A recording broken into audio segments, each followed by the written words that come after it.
వీడు మొరటోడు అని వాళ్ళు వీళ్ళు ఎన్నెన్ని అన్న పసి పిల్లవాడు నావాడు.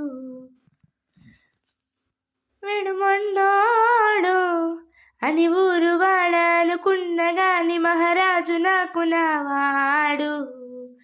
ఓ మాట పిలుసైనా మనసులో వెన్న రాయిలా ఉన్న వాడిలోన దేవుడెవరికి తెలుసును నా కన్నా. చూసేకి ఎగిరవ్వ మాదిరి ఉంటాడే నా సమే మెత్తాని పత్తి పువ్వుల మరి సంటోడే నా సమే. ఓ ఎర్రబడ్డ కళ్ళలోన కోపమే మీకు తెలుసు, కళ్ళలోన దాచుకున్న చెమ్మ నాకే తెలుసు. కోరమీసం రుఫ్ఫుతున్న రోషమే మీకు తెలుసు, మీసమెనక ముసురుకు